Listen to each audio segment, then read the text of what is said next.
You're listening to the Doc Lounge podcast. This is a place for candid healthcare conversations with physician recruitment industry's top executives and thought leaders. This podcast is made possible by Pacific Companies, your trusted advisor in physician recruitment. My name is Summer Gilbert, and I am the Director of Marketing and Branding here at Pacific Companies. Today on the podcast, we are doing another episode of the Ask the Expert series. If you are not familiar with this series, every week we will be answering questions sent to us by physicians all over the U.S. The experts here at Pacific Companies have decades of combined experience in physician recruitment and will be sharing their knowledge and answering questions from our physician and hospital community. There is no wrong question to ask our experts, so if you have a question you want to send us, email thedoclounge@pacificcompanies.com. Today, our expert is Rob Miller. Rob, thank you for being here with us. Hey, thank you for the invitation. I appreciate it. Rob, tell us a little bit about yourself and what you do for Pacific Companies. So, thank you, Summer. I have been in healthcare for almost 20 years now. And have done all facets of physician recruitment. I've done physician recruiting for perm and for locum. I have done in-house recruiting. Currently with Pacific Companies, I'm on the business development and marketing side. So primarily work with hospitals, physician groups, community healthcare centers, critical access hospitals as it pertains to really discussing strategic planning and sharing with them what we're seeing in the market right now as it pertains to physician recruitment, getting a better understanding of what they're looking for heading into the next 12 to 18 months or what strategic planning looks like for them, and helping them to try to put the best plan together as it pertains to physician recruiting and trying to find the right doctors for their hospital or their community as well. So Great. Well, the reason we have Rob as our expert today is we've been normally doing questions that we've been getting from physicians, and this is a question that we have seen from a few clients. So we wanted to address this, and who better than Mr. Rob? All right, I'll give it my best shot. Okay, so the first question, there's actually two parts to this, so let's just start with this first one. What are some of the challenges you are seeing right now as it pertains to the market? Gosh, that is such a great question. And, you know, I cover 4 states, Texas, Oklahoma, Louisiana, and Arkansas. And I'm actually glad that's the question because I hear that all the time. I mean, in almost every conversation I have with whether it be a CEO at a hospital or a physician recruiter with in-house recruiting or the physician groups I'm meeting with, it really does center around, you know, what are those challenges and why is it so hard to find those physicians and what are we seeing in the market? And we probably spend, you know, the majority of our time just helping them understand what we're seeing in the market outside of their office window. So let me just kind of paint a kind of a picture and kind of give you a better 30,000-foot view of the landscape. I think you're buzzing. Let's see. Who is it? Who's interrupting our podcast? I don't know. Some other business development here. We'll just delete that. There we go. Sorry. If it was Harold, I'd say answer it, and then we'd put him on. No, it was Rich Durkee. We don't need to talk to him. Okay. Keep going. Well, getting back to it is, you have to understand the market these days and some things that we're seeing, and some of the things that I'm sharing with our executives is when you look at the current recruiting market right now and where we are in the landscaping, you still have 4 generations of physicians that are out there. You have baby boomer, you have Generation X, you have Generation Y, and you have the millennials, Generation Z's coming up. The 4 or 5 trends that we are seeing in the market that are causing our clients to change and make some of the decisions that we are recommending as it pertains to recruitment really center around 4 or 5 things that I do my best to make sure I'm sharing with those that I meet with, or current clients or potential new clients. And that's the fact that still on average right now, you have anywhere between 10 and 11,000 baby boomers that are retiring every day. So they eventually will be leaving the market, right? Yeah. Some of the things we're seeing there when you look at projected physician shortage, that's one of the things that I really try to help our clients understand, or executives understand. Number one is projected physician shortage. And what I mean by that, Summer, is with all the data that we've been able to look at, by 2030, The U.S. is expected to be about 100,000 providers short to meet those population demands. Oh, wow. And what's interesting about that is it's not just the hospitals that are looking for these physicians now. You have the physician groups, you have the VA centers, you have the community health care centers, FQHCs. Everyone is looking for Academics. I mean, everyone's looking for these physicians. So you have more bathwater going out of the tub than you do going in, right? One of the things that we're seeing right now, too, that you have to remember and consider is our growing population, not only across the planet, but just in the United States alone. I mean, for us, while the general population is expected to grow by 10% by 2030, the population over 65 is expected to grow by 48%. So that, again, is that you're going to start seeing those, and some of those are going to be physicians in the market too. They're going to be, into that, getting into that area as well. So those are some of the challenges that we see as well as it pertains to physician recruitment, where you have hospitals or health systems that might be looking for a doctor that wants to practice for 10 or 15 more years. Well, is that the type of physician that's going to be in the market in the next 5 to 10 years to meet that, if that makes sense to you?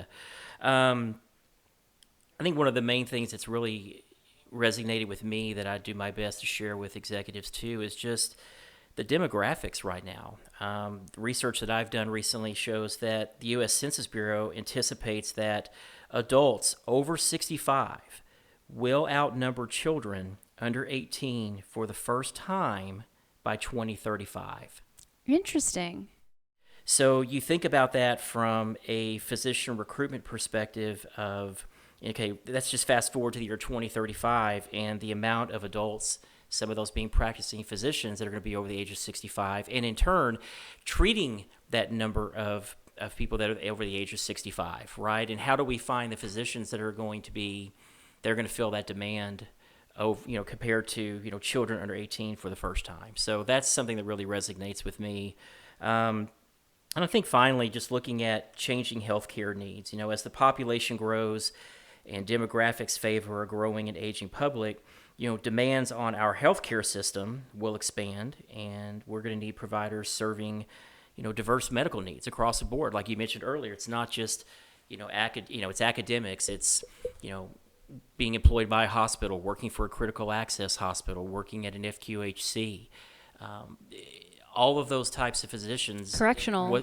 Exactly. I mean, and looking at what those physicians are looking for in an opportunity, they're not going to be the same. A type of doctor that wants to be employed for a hospital is going to be a different type of physician than one that wants to work for a community health care center. And not only making sure those physicians are the right fit professionally for that type of opportunity, but also is it going to be the right fit for the practice or for the hospital or for the community as well. So there's a lot of moving parts to finding someone that's going to be the right fit for the aging population that we're all going to be experiencing.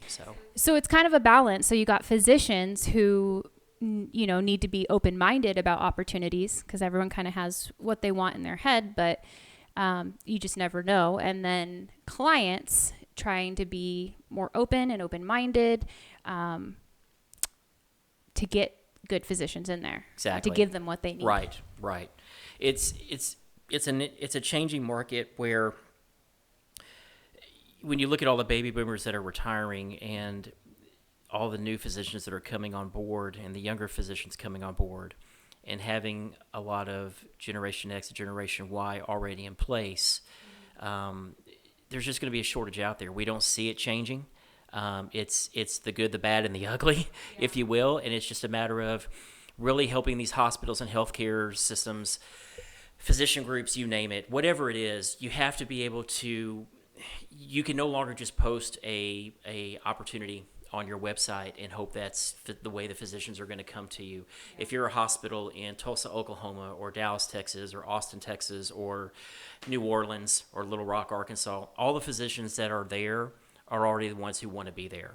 So how do you increase your visibility in the marketplace to a national level where you may have that physician that's considering making a change but doesn't know about your facility? So that's the conversations you have to have on, okay, how am I going to, like you said, how am I going to appeal in the market? How am I going to look better than the hospital across the street?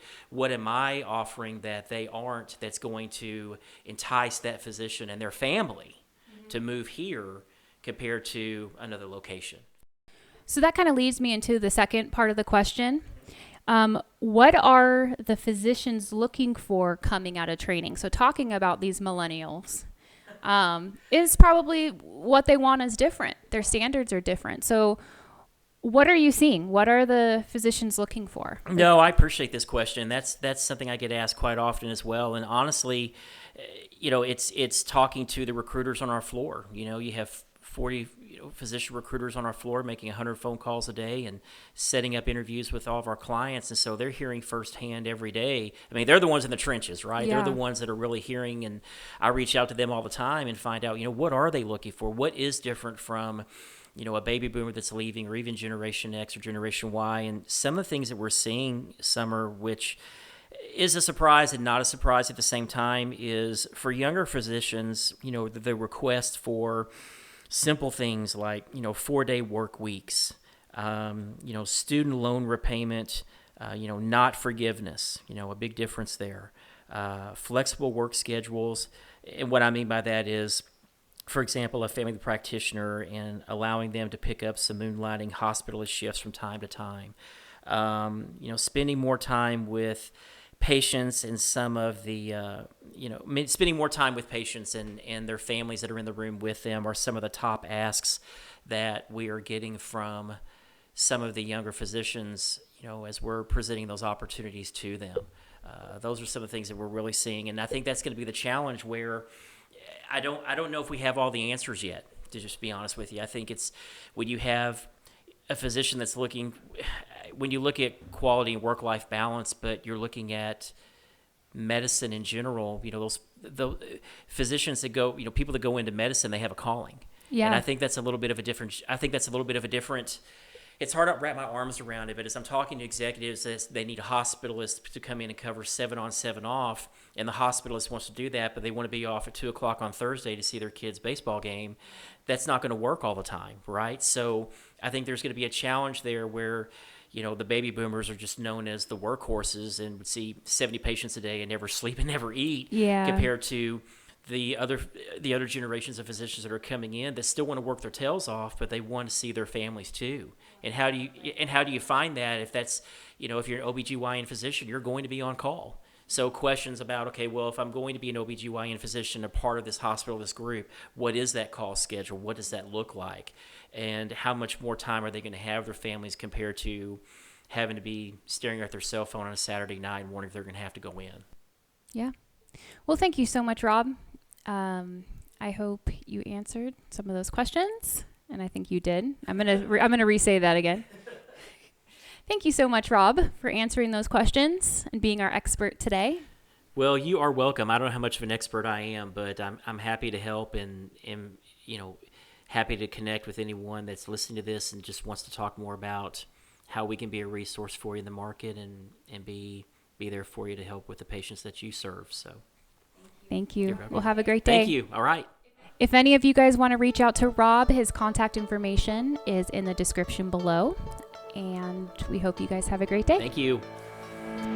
Thank you to all our listeners. If you'd like to be notified when new episodes air, make sure to hit that subscribe button. And thank you to Pacific Companies. Without you guys, this podcast would not be possible. If you'd like to be a guest or for more information, go to www.pacificcompanies.com.